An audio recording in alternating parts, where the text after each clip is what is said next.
जी जान लगा दिया। तो 2020 का जनादेश नरेंद्र मोदी के नाम पर है। 2020 का जनादेश नरेंद्र मोदी का जनादेश है। और 2020 में जब नरेंद्र मोदी आए तो ये तो समाज के सभी तबकों का वोट मिल रहा था, लेकिन जो अति पिछड़ा समाज है, जो 30-35% है, क्योंकि नरेंद्र मोदी अति पिछड़ा समाज से आते हैं। अति पिछड़ा समाज उनको अपना नेता मानता है। अति पिछड़ा का एक एक वोट गिनकर नरेंद्र मोदी की झोली में पड़ गया, तब आप मुख्यमंत्री बने और तब बिहार के अंदर हमारी सरकार बनी। तो नीतीश जी, ये केवल नरेंद्र मोदी का अपमान और नरेंद्र मोदी के साथ विश्वासघात नहीं है, ये बिहार के जो अति पिछड़ा समाज है, जो 30% पिछड़ा है, उसको आपने अपमानित किया है।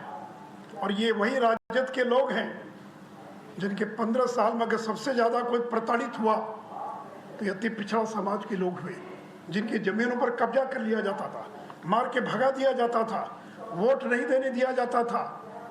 और जिसको लालू जी ने कभी जिन कहा था, वो जिन जब आपके साथ आ गया तब सरकार बनी। और आज वो जिन आपके साथ नहीं है, वो भारतीय जनता पार्टी के साथ है, नरेंद्र मोदी के साथ है। इसलिए ये गलतफहमी ना रहे। 2015 और 2020 में बहुत अंतर है। उस समय अति पिछड़ा आपके साथ था, आज नरेंद्र मोदी के साथ। और नरेंद्र मोदी की लोकप्रियता पहले की तुलना में कई गुना ज़्यादा है। और मित्रों, पिछली बार जब आपने गठबंधन तोड़ा आरजेडी से, तो आपने कहा मैं भ्रष्टाचार के मुद्दे पर कोई समझौता नहीं करूँगा, और कहा कि तेजस्वी नहीं कोई जवाब नहीं दे पाए, इसे मैं गठबंधन तोड़ रहा हूँ। उस समय तो केवल सीबीआई ने छापा मारा था, अब तो सीबीआई ने चार्जशीट फाइल कर दिया। तो आपके मंत्रिमंडल में जो डिप्टी सीएम बनने जा रहे हैं वो चार्जशीटेड हैं, भ्रष्टाचार के मामले में चार्जशीटेड हैं, वो बेल पर हैं। कल कोर्ट अगर चाहे तो उनकी बेल को खारिज कर सकता है, उनको दोबारा जेल भेज सकता है। तो तेजस्वी यादव ये भ्रष्टाचार से जुड़े IRCTC घोटाले के मामले में ये चार्जशीटेड हैं, ये बेल पर हैं, उनका ट्रायल शुरू हो गया है। और इतने पुख्ता सबूत हैं कि उस ट्रायल का परिणाम उनकी जेल जाने में भी हो सकता है, उनकी सजा के रूप में भी हो सकता है। तो आपकी मंशा क्या है? क्या आप राष्ट्रीय जनता दल को तोड़ना चाहते हैं? क्या आपकी साजिश है कि राष्ट्रीय जनता दल को तोड़कर और मैं बिहार का मुख्यमंत्री बना रहूं? लालू जी तो बूढ़े हो गए, बीमार रहते हैं, ये लड़का कब जेल चला जाएगा पता नहीं है। तो मित्रों, इसलिए मैंने कहा कि लालू जी ने कहा था पलटू राम, बीजेपी ने नहीं कहा था। इसलिए ये कल राष्ट्रीय जनता दल को भी धोखा दे सकते हैं, इसलिए राजद के नेताओं को भी और सावधान रहने की आवश्यकता है। मित्रों, उनकी महत्वाकांक्षा को लेकर बात हो रही है। मित्र, मैं आपको बताना चाहूँगा कि उनके नज़दीकी लोगों ने कई बार प्रयास किया कि उनको उपराष्ट्रपति का उम्मीदवार घोषित कर दिया जाए। उनके लोग आए, हमारे नेताओं से मिले और कहा कि नीतीश जी को उपराष्ट्रपति बना दीजिए, बिहार में आप सरकार चलाइएगा आप लोग। लेकिन जब बीजेपी का अपना बहुमत है तो हम किसी दूसरे को क्यों उपराष्ट्रपति बनाते हैं? तो पता नहीं, मुझे शायद ये भी कोई कारण हो सकता है।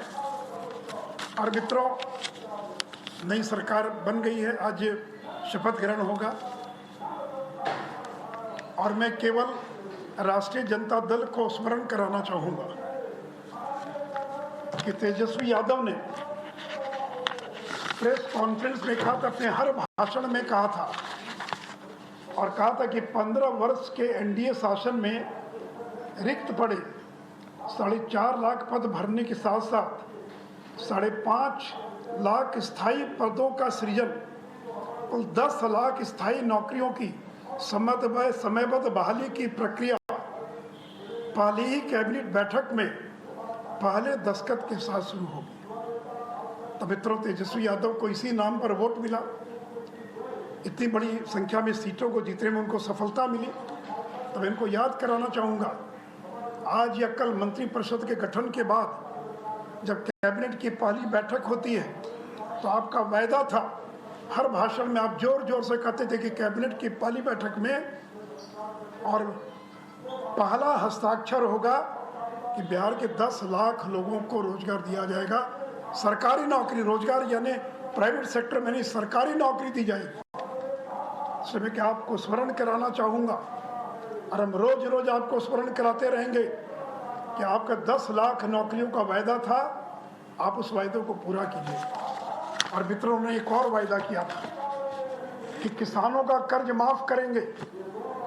तो बिहार का किसान आपसे जानना चाहता है कि आप किसानों का कर्ज कितने दिनों में माफ करेंगे। और साथ ही साथ आपने कहा,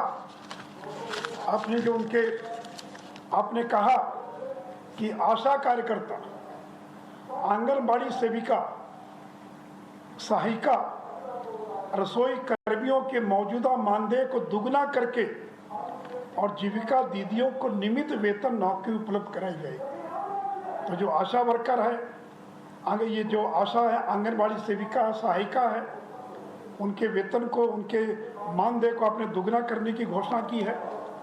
और नियोजित शिक्षकों के बारे में आपने कहा है कि समान काम समान वेतन की नीति लागू की जाएगी। तो इसलिए मित्रों, मैं उम्मीद करता हूं कि आपने जो वायदा किया था उस वायदे के अनुरूप, चूंकि डी फैक्टो चीफ मिनिस्टर तो तेजस्वी यादव है, नीतीश जी तो केवल जिसको टिटुलर हेड कहते हैं वो दिखावे के मुख्यमंत्री होंगे। उनकी संख्या 80 है, आपकी संख्या 45-46 है।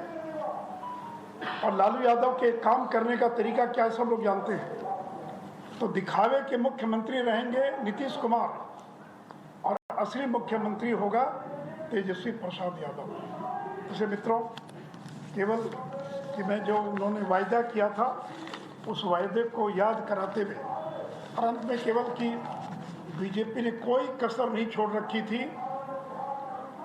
कि अगर कोई शिकायत है तो हम आपकी शिकायत दूर करने के लिए तैयार हैं। 2 बार धर्मेंद्र प्रधान आए, उन्होंने कोई शिकायत नहीं की, नहीं सब ठीक चल रहा, कोई दिक्कत नहीं है।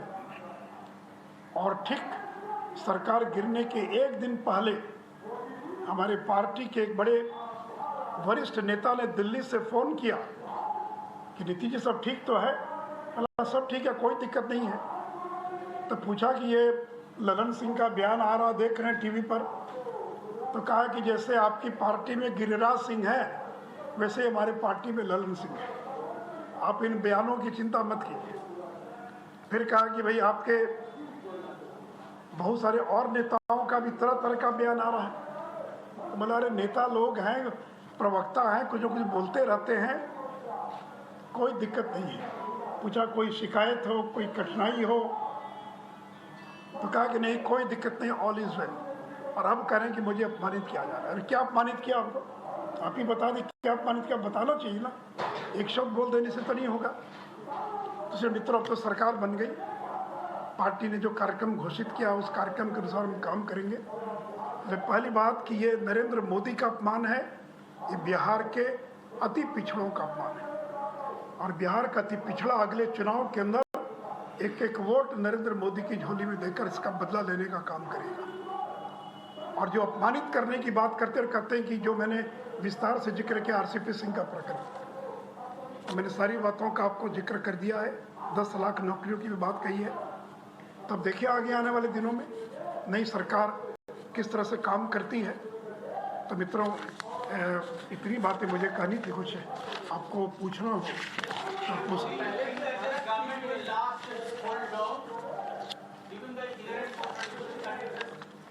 देखिए, अभी तक नीतीश जी के जो काम करने का तरीका है, ये तो मैं था कि निभा दिया 13 साल। ये तो शायद मेरे समय में भी सरकार गिर सकती थी। तो नीतीश जी 2-2.5 साल से ज़्यादा किसी के साथ नहीं चल पाते हैं, चाहे जॉर्ज फर्नांडीज हो, शरद यादव हो, आरसीपी सिंह हो, मैं 1 दर्जन नाम गिना सकता हूँ। तो मैं कोई भविष्य वक्ता तो नहीं हूँ, लेकिन ये सरकार 2025 पूरा नहीं करेगी, ये मेरा पूरा विश्वास है। चलिए, मुझे और कोई उधर से। आपने एक बार बयान दिया था शिवसेना कि हम किसी सहयोगी को तोड़ते नहीं, हम उनको हमेशा साथ लेके चलते हैं, लेकिन जो हमें तोड़ते हैं हम उन्हें छोड़ते हैं। उस पर क्या कहेंगे? आज मैंने तो कह दिया ना भाई कि उनको तोड़ भी देंगे तो सरकार हमारी नहीं बनेगी Right, ना। Sushil Modi there making very strong charges at Nitish Kumar as well as Tejasvi Yadav just before that oath taking. Remember, this comes in just half an hour or so before the oath taking, which is set to take place at the Governor House in Patna.